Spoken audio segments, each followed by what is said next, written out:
Welcome, fellow product leaders, to this month's Lead the Way Wednesday. It's officially springtime, nearing the end of tax season and the start of Q2, which also means it's a natural time to talk about this month's topic, reflection.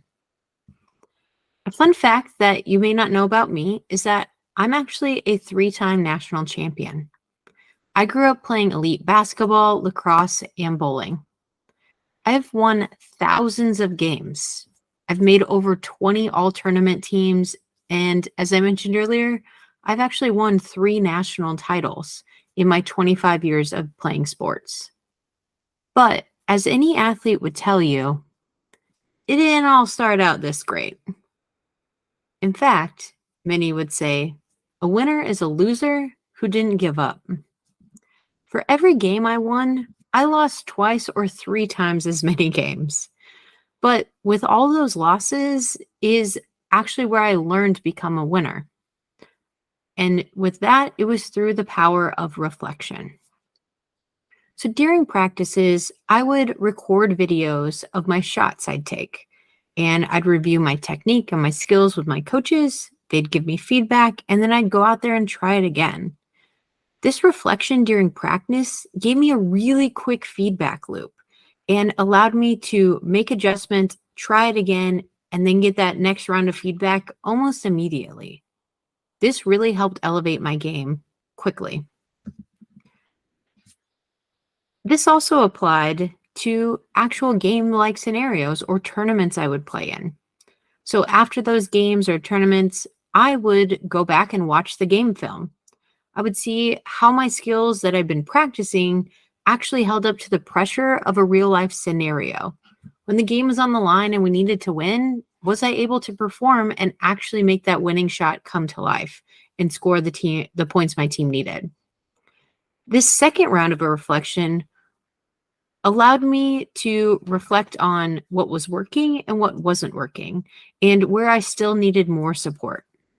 I can't tell you how many times I'd been in the position to win a game by making the shot or scoring a goal.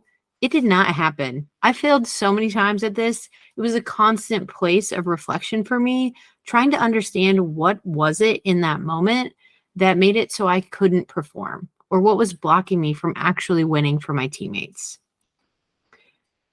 Once I started actually applying these same skills to my career, something magical happened for me. It became that jet fuel to my success, and it helped me rise as a leader in every organization I joined. Today, I'm going to share with you my 3-step approach to reflection so you can start your Q2 off propelling yourself towards those 2023 goals. So for step number 1, assessing your wins and losses or gaps. Take a few moments. This whole exercise literally takes less than 30 minutes to complete. So put 5 minutes on the clock. Write down what wins did you have. Those can be big wins, small wins, personal wins, professional wins. Don't be shy here. It's time to make your brag book. Come on, let's get going. We're celebrating. After you have that list put together, put another 5 minutes on the clock and ask yourself, what gaps did I have? Again, those can be big or small, personal, professional. List them all out. There's no judgment happening right here. You're going to be tempted to, but don't judge yourself. Just list them all out. Get them out on paper. By taking inventory of your wins and losses, that allows your mind to see all of the opportunities, not just the bad ones we typically get stuck on. All right, now that you're done with that, step number 2 is to reflect on that and look at what lessons you're taking from it. So ask yourself a few of these questions. What takeaways do I have from these wins or losses? What lessons have I learned that I could apply again?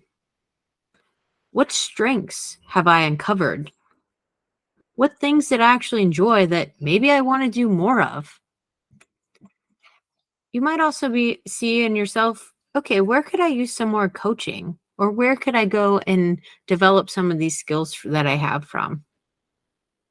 Taking the time to reflect on your lessons learned also brings your brain to come back to those lessons when you're faced with a similar situation again. So this is really where all that wisdom is generated. If you do this enough times, before you know it, people are going to be coming to you saying, wow, you're so wise beyond your years. And step number 3 is your action plan, your adjustments. So take another few moments and ask yourself, what are you going to keep doing? What should maybe you do differently next time when you're faced with a similar situation?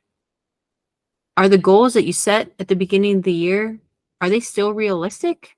Or do those also need to adjust as well to get you back on track? Or maybe they don't apply anymore and they should just go away altogether. So following these 3 quick steps are going to be your rocket fuel.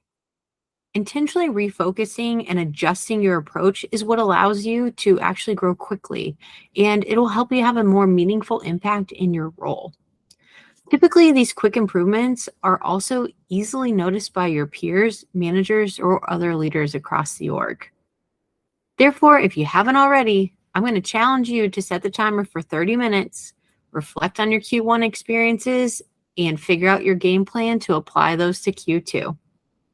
I'd love to hear more about your stories on how you reflect, how you apply your learnings, or even how athletics have played a role in your career. So leave me a comment below, subscribe, share my newsletters with others you might find helpful, and I will see you on the next Lead the Way Wednesday. If you're looking for more content about leadership like you saw today, give us a follow on LinkedIn, and that will be delivered right to your inbox.